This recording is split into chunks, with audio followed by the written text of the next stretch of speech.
그때에 분봉왕 헤롯이 예수의 소문을 듣고 그 신하들에게 이르되 이는 세례 요한이라. 그가 죽은 자 가운데서 살아났으니 그러므로 이런 능력이 그 속에서 역사하는도다 하더라. 전에 헤롯이 그 동생 빌립의 아내 헤로디아의 일로 요한을 잡아 결박하여 옥에 가두었으니 이는 요한이 헤롯에게 말하되 당신이 그 여자를 차지한 것이 옳지 않다 하였습니다. 헤롯이 요한을 죽이려 하되 우리가 그를 선지자로 여김으로 그들을 두려워하더니 마침 헤롯의 생일이 되어 헤로디아의 딸이 연석 가운데서 춤을 추어 헤롯을 기쁘게 하니 헤롯이 맹세로 그에게 무엇이든지 달라 하는 대로 주겠다 약속하거늘 그가 제 어머니의 시킴을 듣고 이르되 세례 요한의 머리를 소반에 얹어 여기서 내게 주소서 하니 왕이 근심하나 자기가 맹세한 것과 그 함께 앉은 사람들 때문에 주라 명하고 사람을 보내어 옥에서 요한의 목을 베어 그 머리를 소반에 얹어서 그 소녀에게 주니 그가 자기 어머니에게로 가져가니라. 요한의 제자들이 와서 시체를 가져다가 장사하고 가서 예수께 아뢰니라. 아멘. 오늘은 우리 교단이 제정한 신학교 주일이기도 하면서 주연절의 6번째 주일이 되겠습니다. 특별히 신학교 주일이라고 하는 것을 우리가 기억해야 하는데요. 하나님의 말씀을 제대로 보며 살아가야 합니다. 날로 줄어가는 성도와 또 기하급수적으로 줄어가는 목회자의 수급 문제로 이제 우리 교단도 골머리를 앓고 있습니다. 한신대학교는 1940년에 세워졌던 조선신학교가 그 뿌리입니다.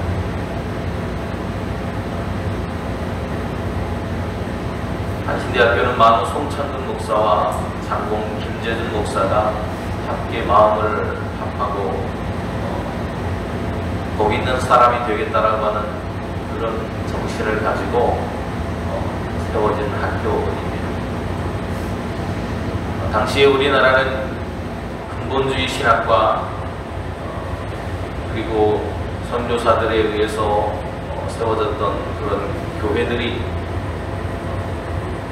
그 생각들이 굳어지면서 문자적인 성경 해석을 하고 또 형식적인 신앙의 모습으로 변모되어가는 그런 시절에 그런 모습으로부터 벗어나서 자유와 경건을 통해서 복 있는 사람이 되고 또 그런 사람들을 키워내는 교단이 됐으면 좋겠다는 마음으로 세워진 것이 한신대학교라고 할 수 있습니다. 그곳에서 말씀을 연구하고 미래를 이끌어갈 지도자를 양성하기 위해서 세웠습니다. 그들의 꿈인 복 있는 사람들을 키워내기 위한 뜻을 품고 세워진 학교. 한국의 올바른 지도자를 세우겠다는 인력으로 만들어졌던 학교가 한신대학교입니다. 하지만 지금 코로나 팬데믹 이후에 떨어져 버린 교회의 위상과 또 교회 현실에 의해서 신학생을 모으는 것조차도 어려운 현실 속에 있습니다. 그것을 타개하기 위해서 신학생들에게 전액 장학금을 지급하겠다라고 하는 그런 모습을 통해서 다시 한번 학생들을 모으고 인재들을 양육하겠다라는 그런 모습들을 보이면서 노력하고 있는 현실이라고 할 수 있습니다. 오늘 우리는 우리의 생존 무대에서 펼쳐지는 때로는 성령과 악령의 싸움, 참과 거짓의 싸움 속에서 살아가고 있습니다. 하늘에서 승리했던 것처럼 이 땅에서도 하나님의 뜻이 이루어지기를 기도하면서 오늘 우리는 살아가고 있습니다. 그럴 때 우리는 믿음으로 사는 사람들을 하나님께서 어떻게 돌보시고 보호하시고 또 그들에게 승리를 안겨주시는지를 말씀을 속에서 발견할 수 있기를 간절히 소원합니다. 이 시간 귀한 은혜를 함께 나눌 수 있는 이 시간이 되기를 소원하면서 여러분의 가정과 삶, 또 영상을 통해서 함께 하시는 여러분 모두가 하나님의 은혜로 충만하시기를 축원을 드립니다. 오늘 본문 속에는 헤롯이라고 하는 사람이 나옵니다. 분봉왕 헤롯이라고 하는 사람이 나오는데, 예수님과 세례 요한이 갈릴리에서 사역을 할 때 갈릴리 지역의 통치자로 있었던 분봉왕이라고 하는 이름의 헤롯이 있었습니다. 분봉왕이라고 하는 것은 당시에 로마라고 하는 나라가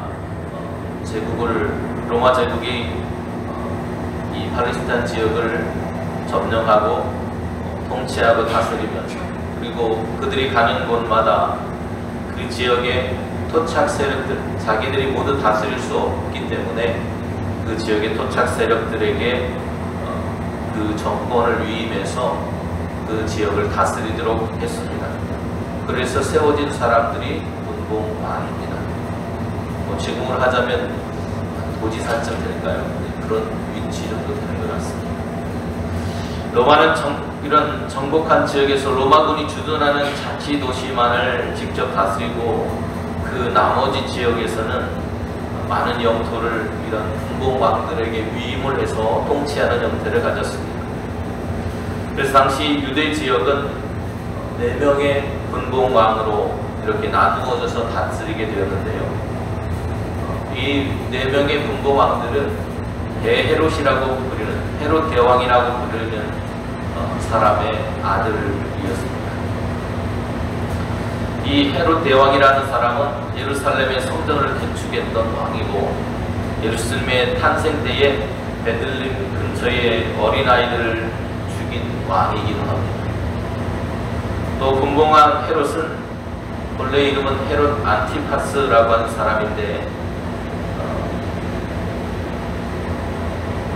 그는 자기의 이복 동생인 이웃 지역의 분봉왕이었던 필립이라고 하는 사람의 죽음 후에 자기 본처하고 이혼을 하고 자기 동생의 아내를 데려오는, 빼앗는 그런 일들을 했습니다.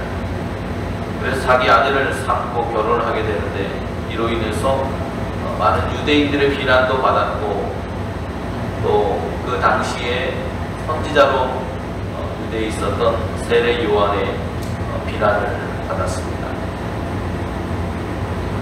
세례 요한이 그를 꾸짖었을 때, 당신은 그럴 수 없다고, 그렇게 해서는 안 된다고 꾸짖었을 때 뉘우치고 돌아선 것이 아니고 그를 감옥에 가두고 죽였던 사람입니다. 이 분봉왕 헤롯은 예수님이 많은 기적을 베풀고 많은 사람들이 따르게 되었을 때, 예수님이 자기가 죽인 세례 요한이 다시금 살아 돌아온 것이라고 하는 생각 때문에 혼란에 빠지기도 했습니다. 그 모습을 보면 사람이 죄 짓고는 못 산다라는 그런 생각이 듭니다. 세례 요한은 강직한 신념과 신앙의 바탕을 두고 오늘 자신의 생명을 내놓고 그가 잘못한 것에 불의에 대해서 바르게 예언하고, 또 그것을 지적하고 돌아서기를 소원하면서 회개를 촉구했던 사람이라고 하는 것입니다. 자신의 삶에 옳지 않다 추문하는 사람을 이 헤롯은 폭력과 포갑으로 제압하려 하고, 결국 자신의 힘을 동원해서 그의 입을 막음으로 모든 것이 끝났다고 생각했는데, 그런 헤롯 앞에 예수님의 등장은 굉장히 그를 긴장하게 하고 그의 골머리를 앓게 했던 것 같습니다. 이 헤롯이라는 사람은 예수님께서 여우라고 표현할 정도로 머리가 좁고 또 사람들의 마음을 얻으려고 수없이 노력도 하고 또 시기심도 많았던 그런 사람이었습니다.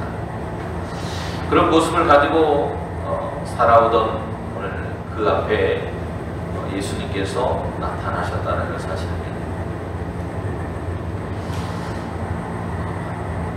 오늘 이 헤롯을 성경은 마귀의 세력에 비유하고 있습니다. 하나님 나라 마지막 때가 가까우면 사탄은 발악을 한다고 성경은 우리에게 말해줍니다. 계시록 12장은 사탄이 하늘의 전적에서 패하고 땅으로 쫓겨오게 되는데 그때 그가 분이 가득해서 세상으로 내려온다라고 하는 이야기를 하고 있습니다. 하늘의 패배자인 사탄의 그런 인지 능력은 사람의 그런 인지 능력을 훨씬 뛰어넘고 정확합니다.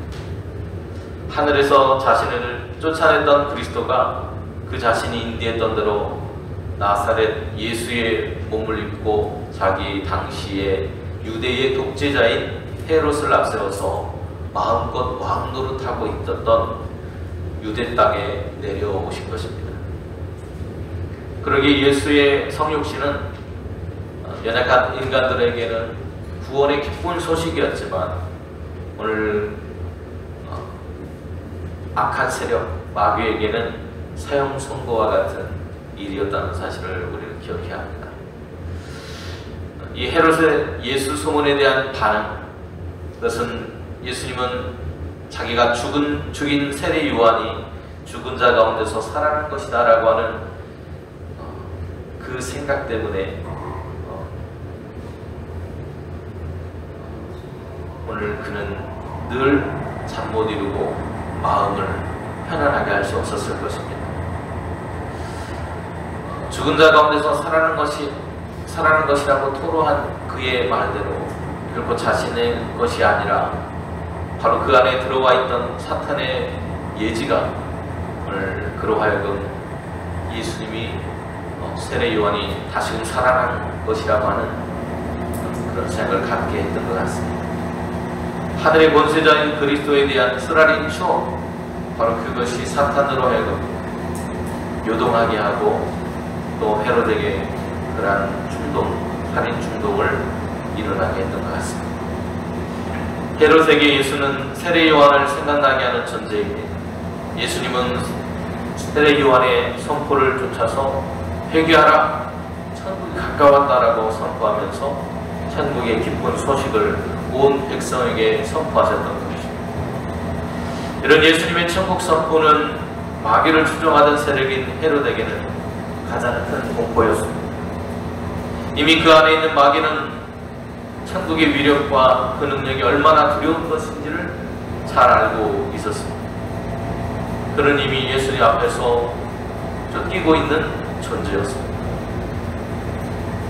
그러나 그것은 헤롯뿐만이 아니고 오늘 수많은 사탄의 하소인들, 악령과 마귀와 귀신, 그리고 악한 세력을 그 모든 것들이 모두가 예수를 만나기만 하면 그분 앞에 엎드려서 빌었던 것이 바로 그 이유이기도 할 것입니다. 헤롯은 이미 패배감에 떨었습니다. 선지자 세례 요한의 목을 잘라서 순교의 제물로 삼았는데 이미 그는 큰 용이 하늘에서 더 목숨을 두려워하지 않는 순교자의 피는 이기지 못하고 쫓겨난 적이 있었기 때문에 오늘 그러한 두려움 또 패배감 속에 살았던 거예요. 요한계시록 12장 11절에 보면 우리의 형제들이 어린 양의 피와 자기들이 증언하는 말씀으로써 그를 이겼다고 말하고 있습니다. 저럼 사탄은 하나님께 그리고 예수 그리스도에게 패한 자이기 오늘 그 문 앞에 서면 두려움 속에 떨게 될 것입니다.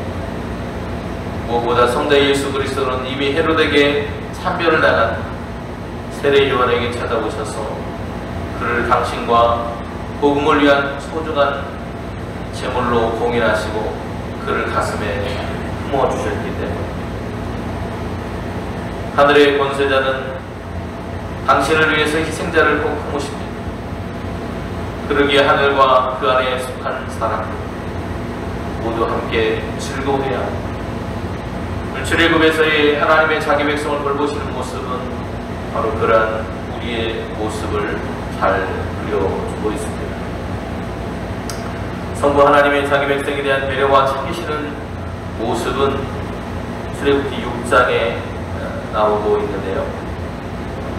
400여 년 넘도록 대제국인 애굽의 압제에 눌려서 종으로 살아오던 그들이 신음하고 탄식하고 괴로워할 때 그 백성들에게 하나님의 본격적인 개입이 시작되는데, 오직 능하시는 하나님 당신만이 어둠과 용의 세력으로부터 그들을 빼내어서 진정한 백성으로 세울 수 있었다라고 하는 사실입니다.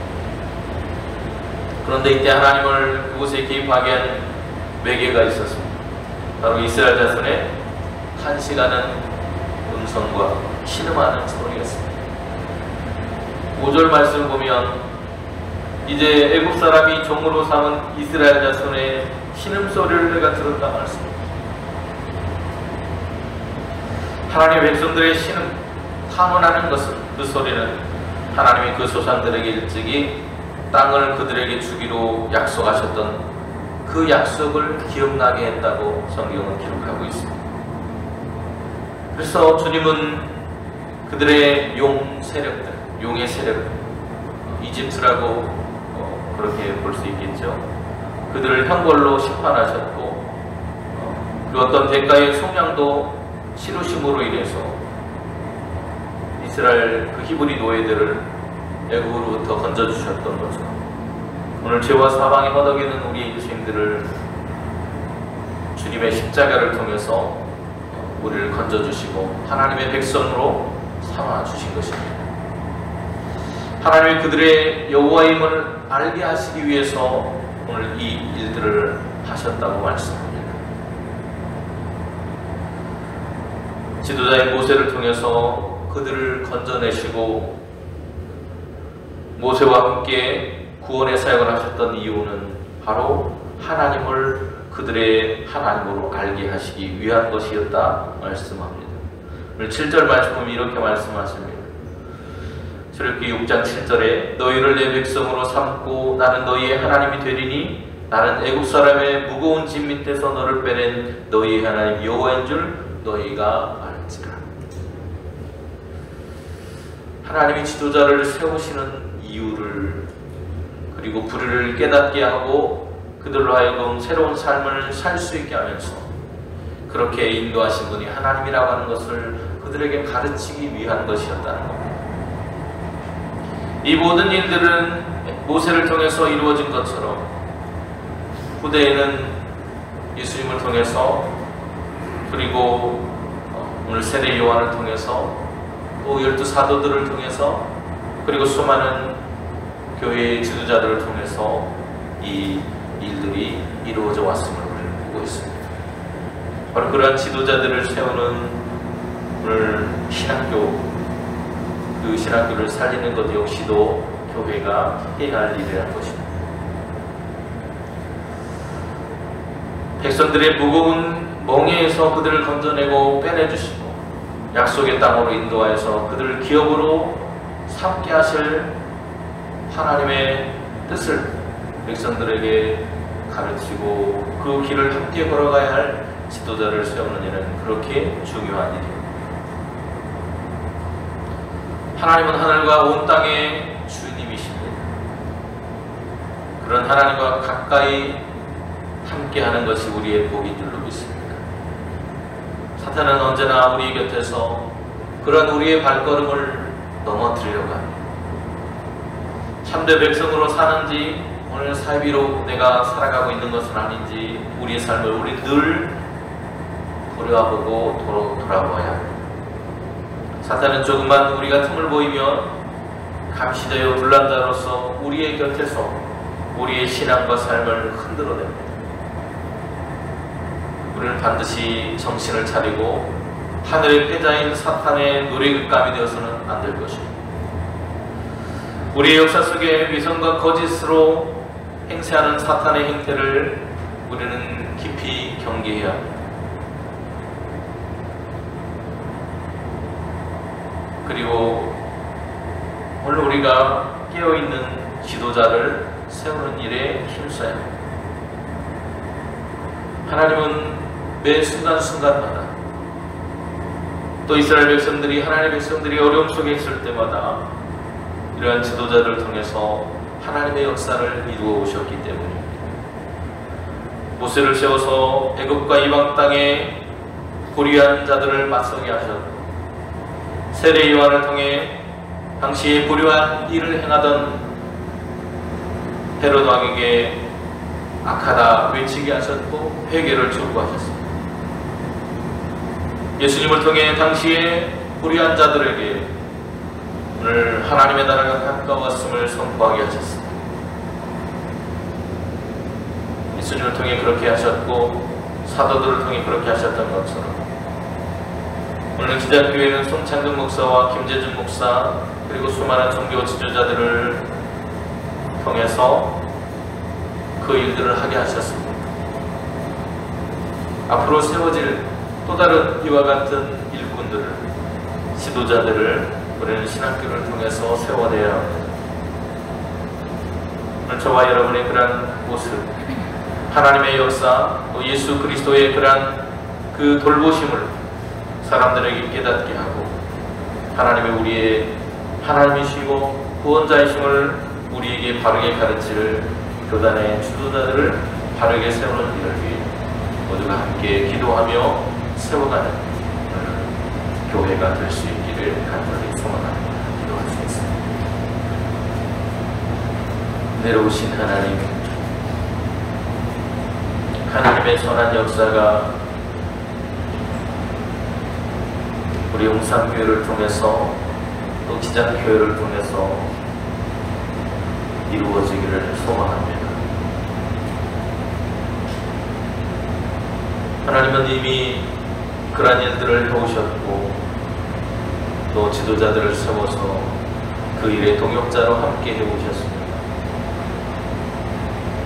교회가 어렵고 교단이 어려운 이 시절이지만 주님 우리는 그 일을 멈출 수 없습니다. 주님의 일꾼자들을 세우는 일을 위해서 함께 기도하며 그들이 바르게 신앙의 길을 이끌어갈 지도자로 세워질 수 있기를 소망하며 또 그러한 이들이 오늘 많은 영향력을 끼치며 우리가 살아가는 세상을 하나님의 나라로 변모하고 만들어갈 일꾼으로 세워지기를 소망하며 주님 그 일들을 해나갈 수 있도록 하나님 우리를 인도하여 주시옵소서.